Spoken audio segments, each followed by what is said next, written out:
It's with great sadness that I speak to the House on this subject again, because it seems that when it comes to Gypsy, Roma and traveller communities, the government never ever learns.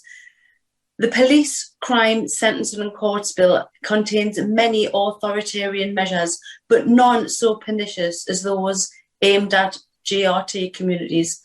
I was saddened too to come across the most awful racism on Twitter this week in relation to the Channel 5 programme, Here Comes the Gypsies. It was sickening to read the way people were displaying their prejudices, many without any challenge. But of course, there's a political context to this hatred.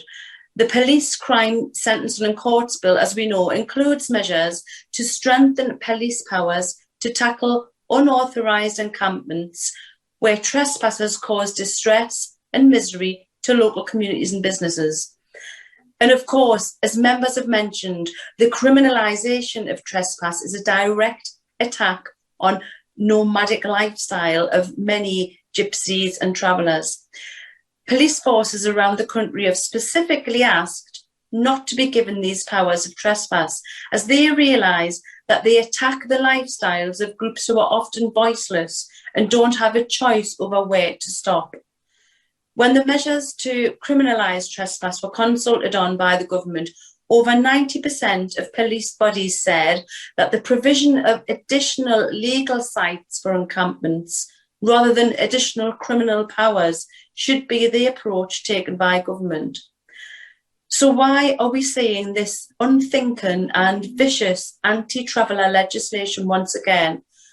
Well, it starts from a lack of education that politicians and legislators don't understand, and worse still, don't try to understand the problems faced by Gypsy, Roma and traveller communities, trying to balance their nomadic traditions with the need for services and the constant hostility wherever they settle.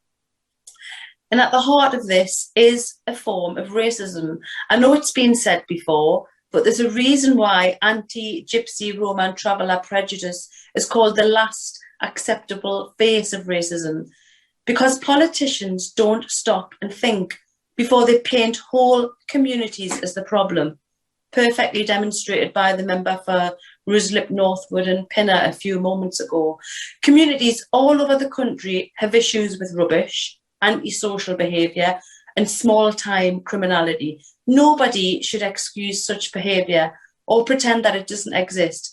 But we have a racism problem when one section of our society is blamed and targeted relentlessly and others are excused or ignored. The double standards of that targeting should be scrutinised by this House, not fuelled.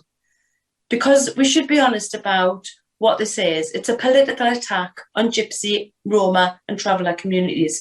It's kicking a community that has very little self-defence mechanism at their disposal. And this is the key thing. There are other solutions. As Abby Kirby of Friends, Families and Travellers has said, the government shouldn't imprison people, fine them and remove their homes for the crime of having nowhere to go. Another way is possible through negotiated stopping and by identifying land where traveller sites can be built. Councils can ensure nomadic families have a safe place to stop, save money on evictions and improve relations between travelling and settled communities. Giving people dignity and respect, all people, is a fundamental duty for anyone who calls themselves an anti-racist or anyone who even understands the concept of human rights.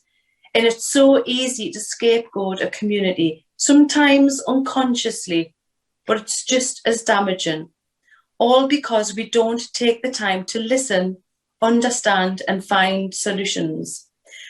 Tony Benn once said, "The way a government treats refugees is very instructive because it shows you how they would treat the rest of us if they could get away with it." And I think the same could be said for the way our government treats the travelling community.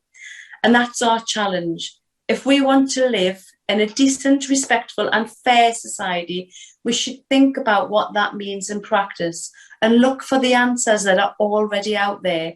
in the provision of adequate sites, services and facilities. Thank you.